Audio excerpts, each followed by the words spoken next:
All right, this is going to be super exciting because I'm going to ask all of you to participate, and you're going to hate it. And it's going to be awesome for me because I'm standing up here.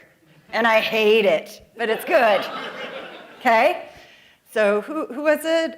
Tiffany, was it you earlier where it was like blackout talking? Yeah, that's probably what I'm going to do. So we're going to talk about how to include Whistler and Kate Libby, appreciating that our differences make our teams better. I'm going to tell you one thing I'm not going to talk about: monitoring. Yes! You should be excited about that. Come on. So how many of you out there have seen Sneakers? Raise your hand. Yay! Hackers. Okay. How many people have seen Deadpool? It's not really related, but okay. So who am I, aside from someone who probably should have taken Ritalin today? I am a product manager at HashiCorp for our open source project. I also work on providers. I'm not going to tell you that we're hiring. I mean, we are hiring, but that's not really the thing that I want you to take away from the fact that I work for HashiCorp in their open source project. I want you, how many people work on Terraform? AWS? Okay, I love you. We are doing a community gardening days for our AWS provider on June 21st. Join us, swag. I will give you things. Who else am I? I have been in the tech industry as a product manager for 15 years. That means I'm old. So it's awesome.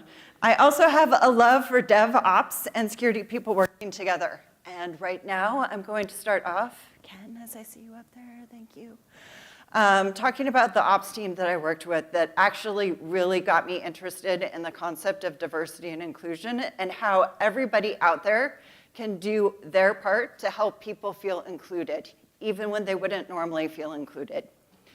So I was doing a talk at a conference, and I was a little bit nervous because I was going to be stuck in a booth. And I have this thing about claustrophobia, and I don't like being stuck in a booth because you're like in this box. And like, how do you get out of the box if you need to leave the box?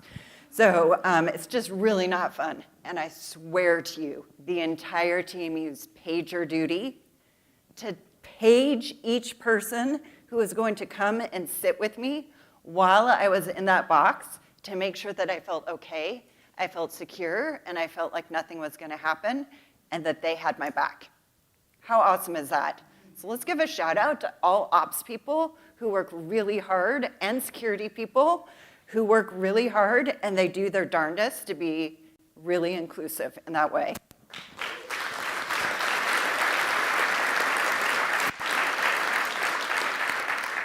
Thank you. I'm also on the board of directors for Technology Diversified. And I didn't swear. I'm pretty sure I'm not supposed to swear, and I did not.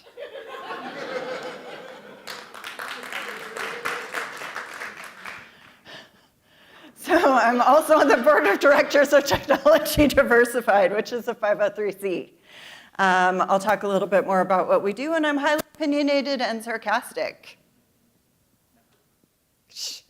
Yeah. So what? See, Deadpool. There really was like a thing there. It's like an Easter egg. Didn't even mean to. So why inclusion is important. So often today in society, in our industry, we talk about the importance of our diversity numbers.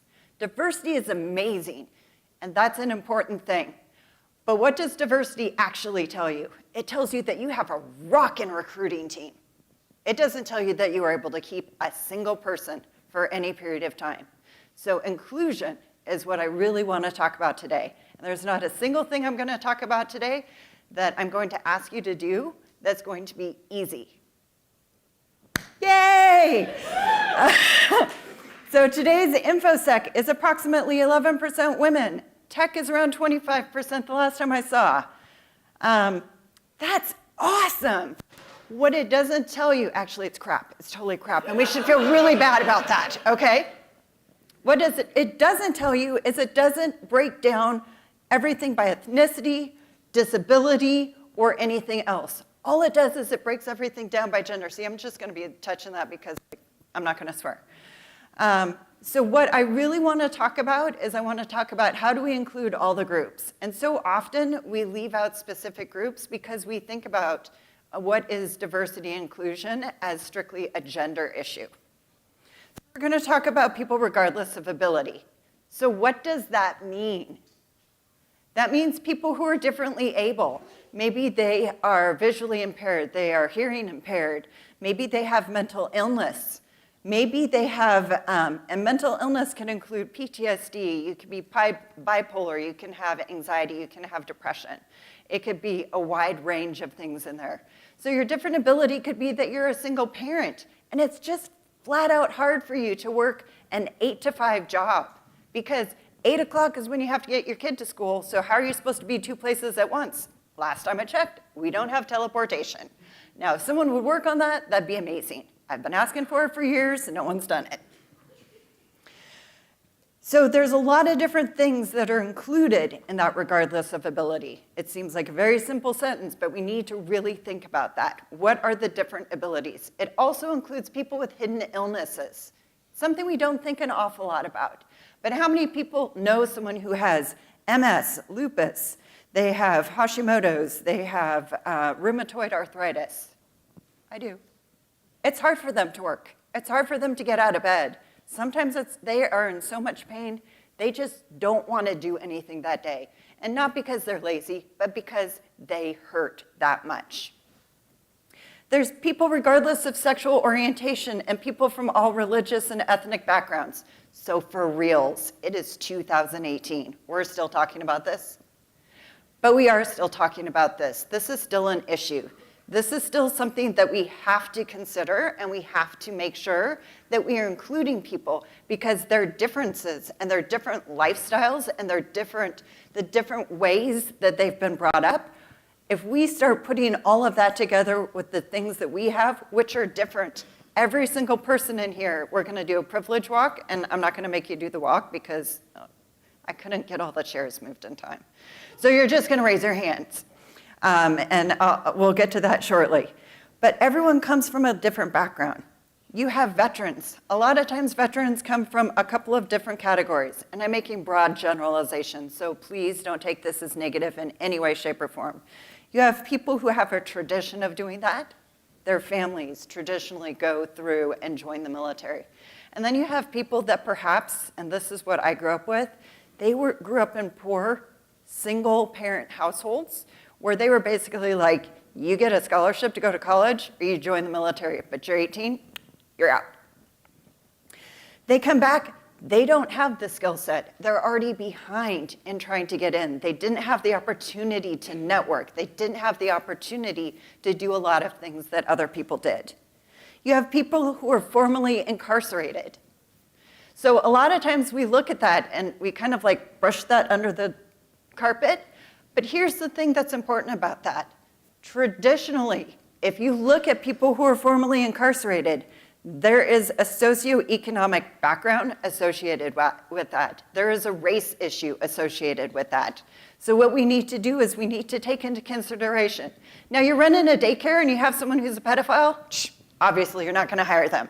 So like, be smart about it, but also remember that just because someone was incarcerated doesn't mean that they can't do the job. So what does it mean to do the job?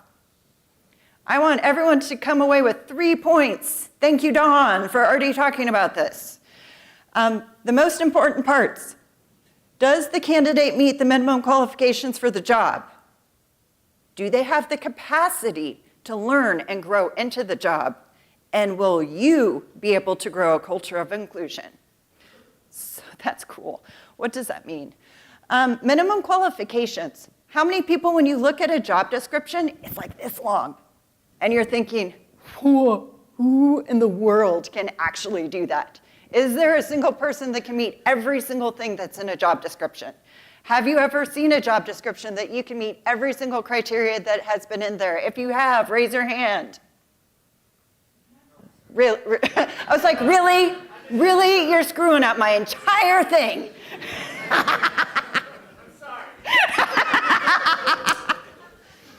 So the point being is start to think about having and working with your teams as you're doing the interviews. What are the minimum qualifications? Like, we've got to do these 5 things. These are the nice to haves. These are the must haves. These are the nice to haves. Because not everybody understands what are the nice to haves. And so if you're like me, I'm going to look at everything. I'm going to be like, I can't do that job. I can't check off every single box. So I won't apply. So really think about what the minimum qualifications, and make sure those minimum qualifications don't actually include something that's going to cut out any of the groups that I mentioned previously. That's not a minimum qualification. That's just being a giant jerk face. And you can quote me on that. Do they have the capacity to learn or grow into the job? So if you think about people who come from a different socioeconomic background, they were veterans, they had a variety of different things. Maybe they didn't have the opportunity to network to get into a job, to come to these sort of events. Maybe they didn't have opportunities to do things, so they don't actually have the certifications that maybe you need to have for that specific job. Doesn't mean that they can't do the job. It just means that in that moment in time, they don't have the certification, meaning that was a nice to have, not a must have. But do they have the capacity to learn and grow and do that? And then finally, will you be able to grow a culture of inclusion?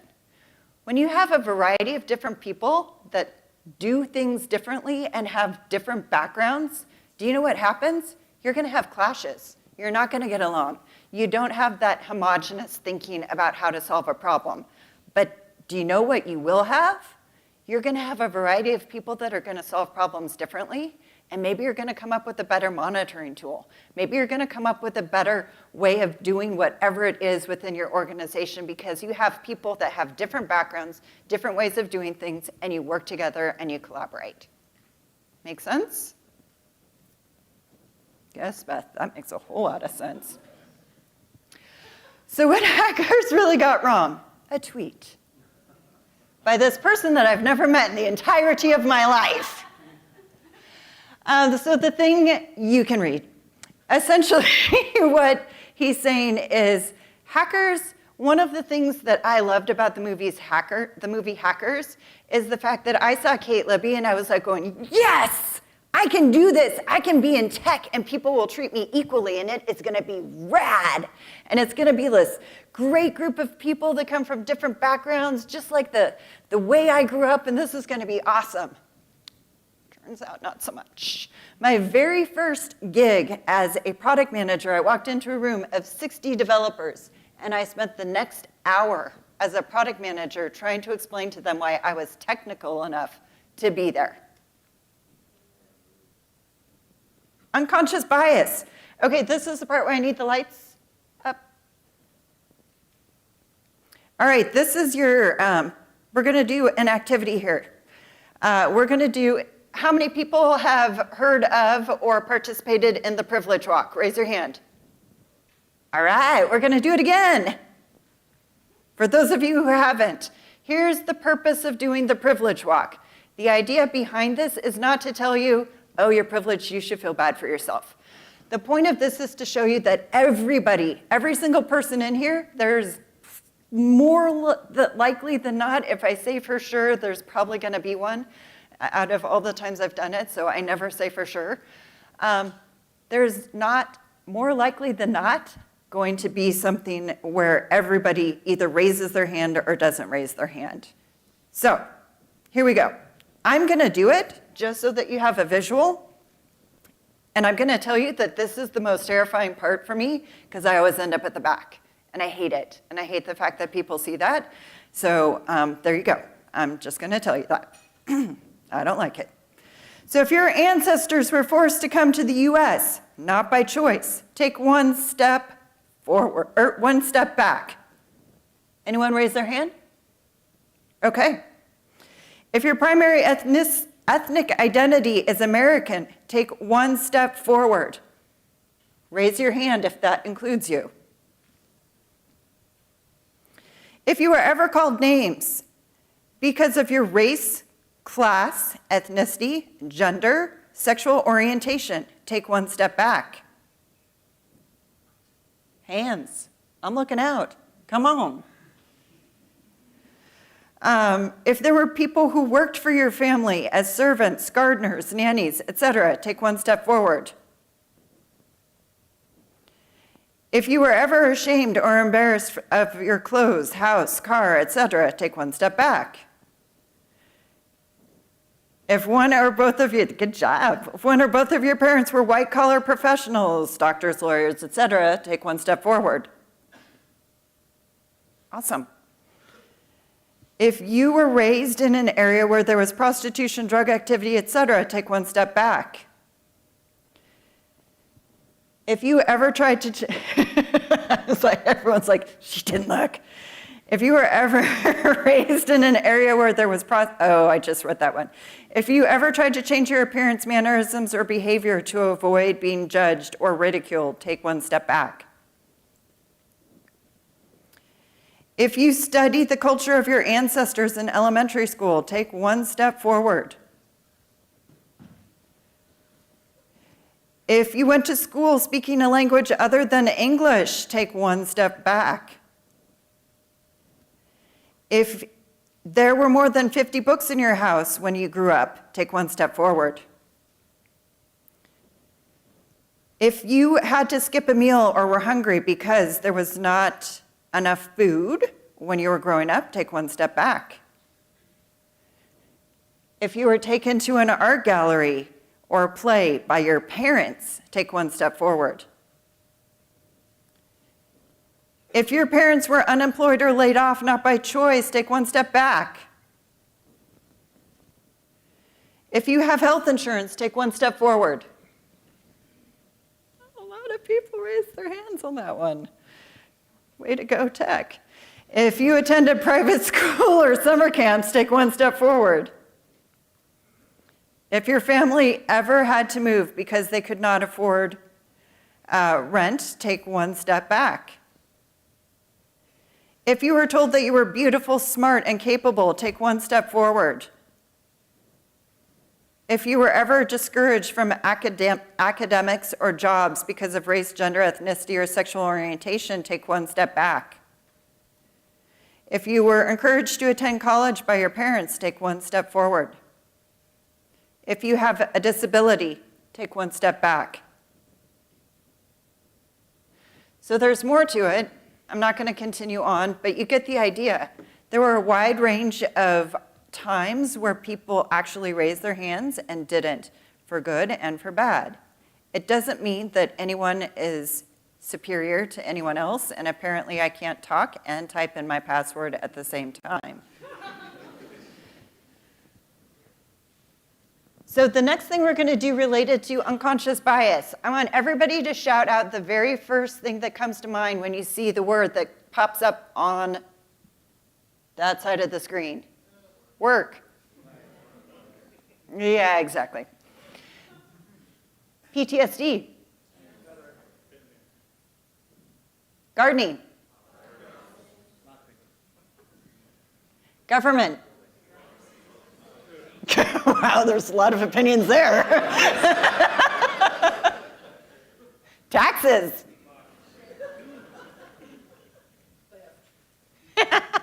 Traffic. Okay, so by and large, different people answer differently. So we have a word up there that is a fairly common word, but you have a different visceral reaction and response to that. So keep in mind that your life defines a lot of different things.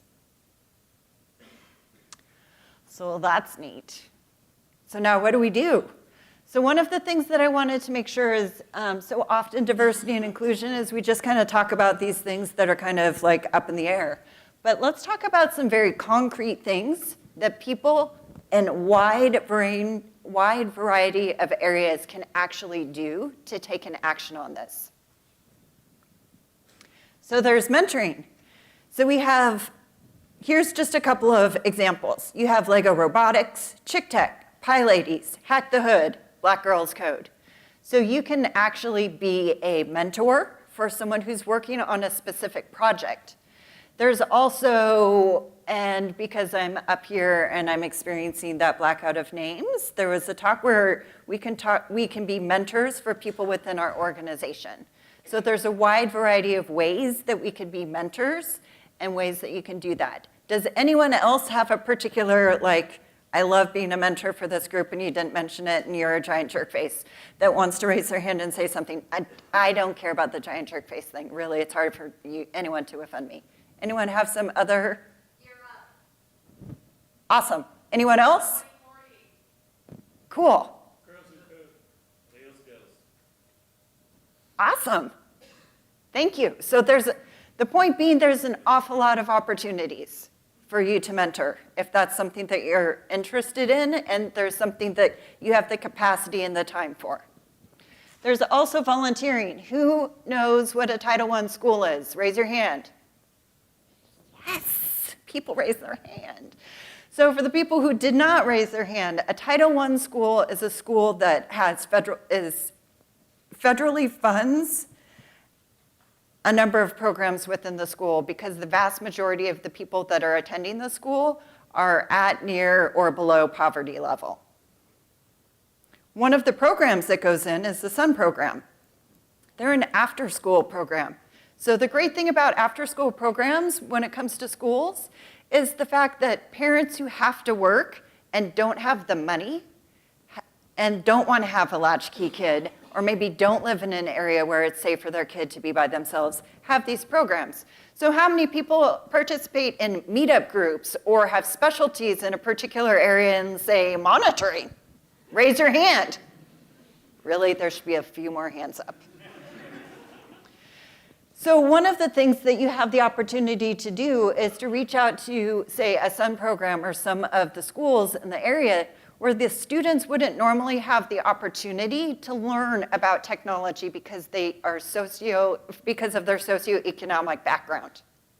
So you can approach them and say, for the next 6 months, we have 1 day a week or 1 day a month, we want to have this group of people come in and we're gonna talk about this particular topic. And we're gonna train the kids and talk to the kids and do what we can to teach them and open their eyes to new opportunities and things that they have the ability to do. There's also volunteering for things like Monitorama. How many people like Monitorama? Raise your hand. Okay, really, because everyone should have. There's EmberConf, there's DevOps Days, there's a variety of different conferences. So if you have the time or inclination, you can volunteer. And one of the great things about volunteering is it means that that is money that doesn't have to be spent on that particular conference, which means you have money where you can bring in people who are underrepresented, that they can come in and network. So how many people actually find their jobs nowadays in tech? Via networking or knowing someone who knows someone. Right. So we end up being the same group of people that just mixes around. So what if you're someone who's new, who's entering the workforce? What if you're someone who doesn't have the opportunity to do that? What if you're someone who was in the military and just got out? You don't have that network. So by making it so that these conferences have the ability to do that, you have opened the scope of people who have the ability that you can hire and are aware of jobs, and you can actually befriend them. Maybe they can be interns, they can do a variety of things. You have DV organizations. You're probably thinking, what the hell? Why do you have that up there? So here's the thing. What a lot of you may not know is the most dangerous time for somebody to leave a DV situation. Domestic violence. A domestic violence situation, the most dangerous time in a domestic violence situation is when they leave. Sorry, I said that wrong. So the reason being is that person may be tracking them and they don't know it. They could be hacking into their network. There could be a variety of things. So having, say, monitoring or a way to track what's going on within their network, their network speed, and is your data being used up and you didn't know how to do it, you have the ability to help and train people so that they can, one, remain safer, and maybe they're gonna be able to re-enter the workforce and do something. And so you just lit up somebody's life. You not only made them safe, their kids safe, but you also created an opportunity for someone who's had a different life experience than you, who can enter the workforce. Company sponsorship. So there's some pretty interesting and amazing groups out there. There's NSBE, which is actually amazing, which is the National Society of Black Engineers. It is an all-student-run organization. They have regional and national conferences. So with that, they poll people. It is all students from traditionally Black colleges. Sponsor them. Go and be a sponsor at one of their conferences. Bring them in and do internships. You know that the NSA and the FBI and all those groups already do that? Why don't you? You can get some of those people. You can get some rock and rad people. There's the Society of Women Engineers, and there's the Society of Hispanic Engineers. Those are just 3 groups because, 3 storytelling. Thanks, Dawn. But there's a lot of other groups. So sponsor. And there's all the groups that I mentioned before and that other people shouted out. Sponsor. Here is my sneakers question. Of the people who raised their hand who've seen sneakers, who was the person who figured out where the cryptographic code breaker was? Yes, it's on there. You should be able to answer it. And it was on the desk, you're correct. So Whistler, it was on the desk. And what is unique about Whistler? Correct. So Whistler used different skills than everybody else to identify where the cryptographic code breaker, that's kind of a tongue twister, actually was. It's because he listened to what was in the room as opposed to looking at the room and finding something that was obvious. So one of the things that I used to do at a former employer was accessibility. So there's an ally program. How many people, raise your hand, have heard of it? Like a small handful, but you've heard of it. So this is something that anyone who's working on open source projects, I would strongly encourage you to take a look at what some of the requirements are and add that in. So what that means is you have people who are visually impaired, who are hearing impaired, people who need screen readers, people who need keystrokes for the GUI, all of that. It helps you with the code to make sure that you put that in your open source project. So if you think about it, the only group that actually has a very specific requirement for this sort of thing is the government. So your organization is missing out on a number of really great people who are going to come with different skills that might help to understand from a monitoring perspective what are different ways that we can think about how to solve where the problem is, just like Whistler did. And also keep in mind that there are different people who learn using different modalities. So when I talked about people who have different abilities, I don't know about anyone else here, but I learn by doing things and I learn visually. So I have to see things, and that's how I taught myself code, is I actually just watched my developers write code. And I was like, actually, that's not how the database is designed. And then I could map out the entire database in my brain. And they hated it because I'm like, that's not actually the field you want. You want this field. And they're like, what? Do you want to code it yourself? Come on. And that's fine because, people have fields. And I respect that. So that's the other thing that this helps with, is just think about that. Think about people who are colorblind. Think about people who have different abilities and try to incorporate that into your open source project. If open source projects is your jam, which I'm imagining there might be 1 or 2 people here who kind of like contributing to open source projects. When all else fails, donate money. I swear I'm almost done. You're almost done with me. You can see the outside, the blue sky, it's coming. So taking action on our new perspective. So networking. So can you imagine someone who is new to the industry and they are coming to an event like this? Can you imagine how terrifying it is? So like half the people here, because we've all kind of like worked around. So how many people actually know me or have worked with me? Raise your hand. Okay, so there's a few of you. Saw you up there. So I come to this event and I can come by myself, but I'm not by myself because I already know people. So be the Kevlar vest for someone where it is new. Try to figure out who are the new people. Meet them for coffee before and walk them in. If you can imagine, it could be a little bit terrifying for them to join a new conference or to be part of a new meetup group so that they can do the networking that they need to do. So be their Kevlar vest.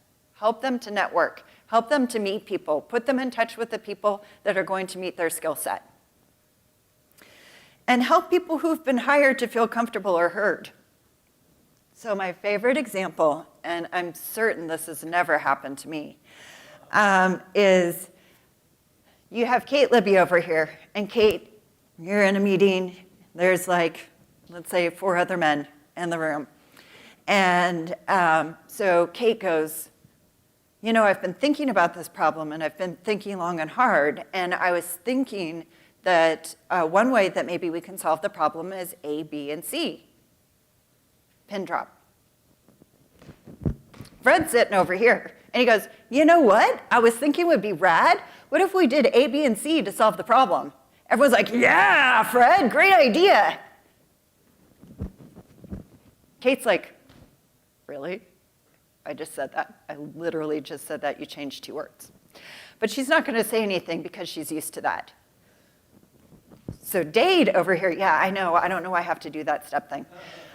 So Dade over here is going to say, hey, do you know what's super awesome? It sounds like everyone just +1 Kate's idea. That sounds great.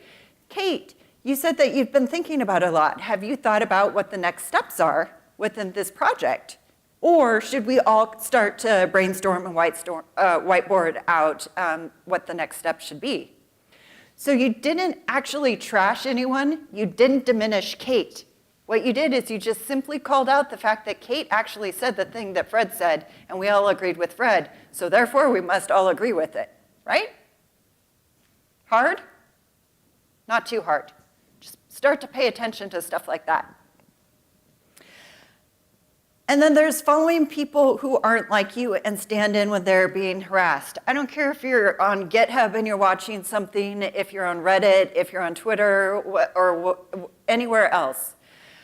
What I will say is having a man go up against a man is far more impactful.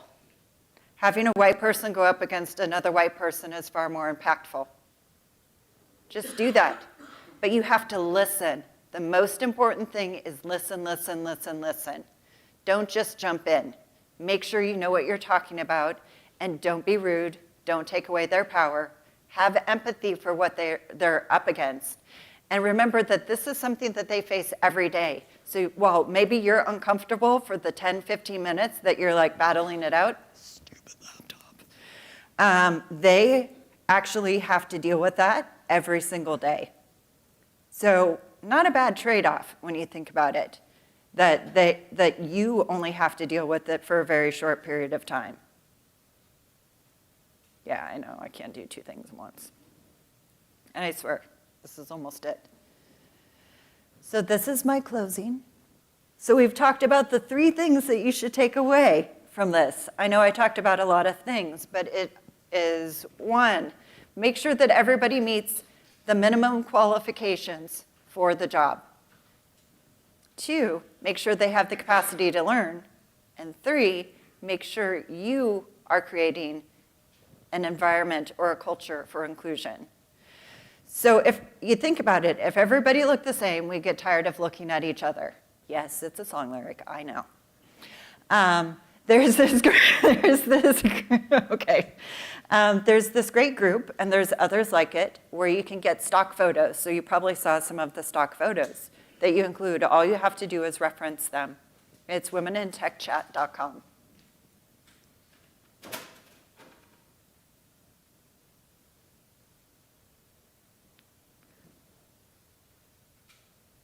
When all else fails, have that as your background. Just have that as your background, as a subtle reminder to yourself and to everybody in the audience that it takes all of us to create a better product. Required cat photo. Thank you.